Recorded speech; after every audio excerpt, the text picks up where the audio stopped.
may not be immediately apparent, the golf swing is a subconscious physical response to a conscious mental intention. Standing over a golf ball, the player has a conscious intention.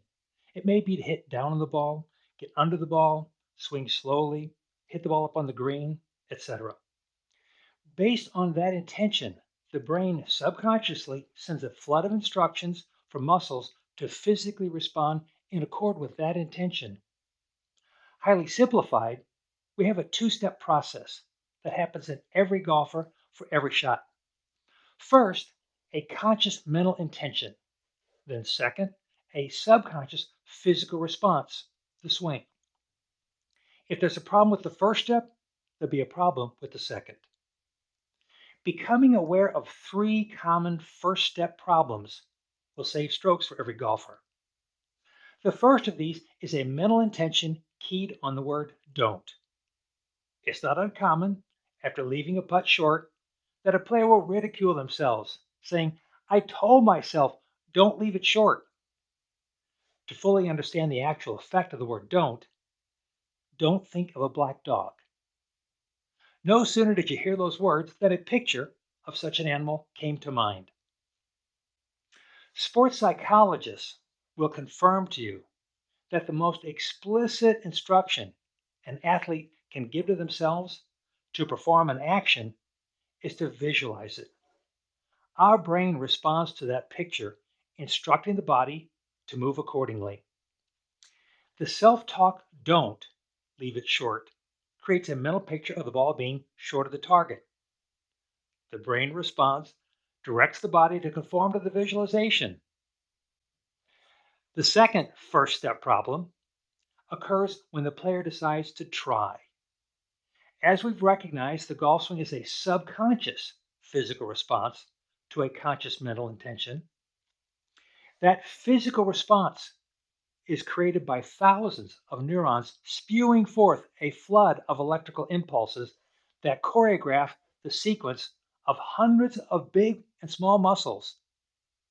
While the ability to manage this response is well within the capability of the subconscious, our conscious circuitry has nowhere near the bandwidth to perform this function.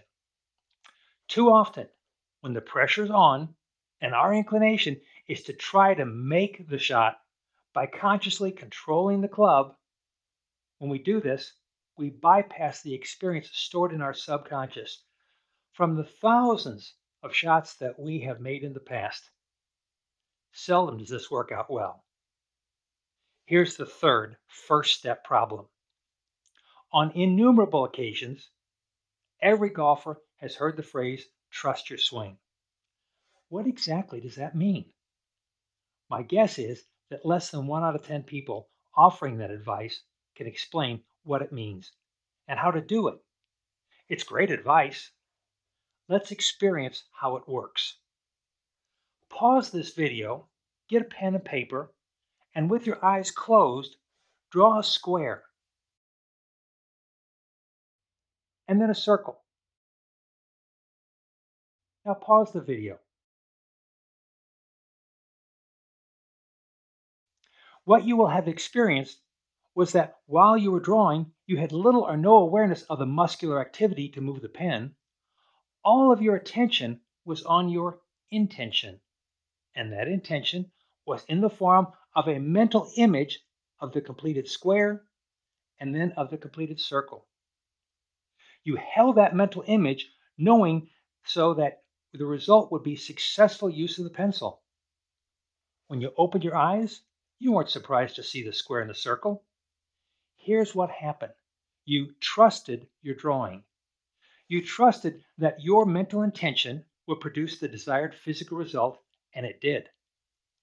When a golfer trusts their swing, they're putting trust in their effort to put their full attention exclusively on their intention, a visual image of the end result.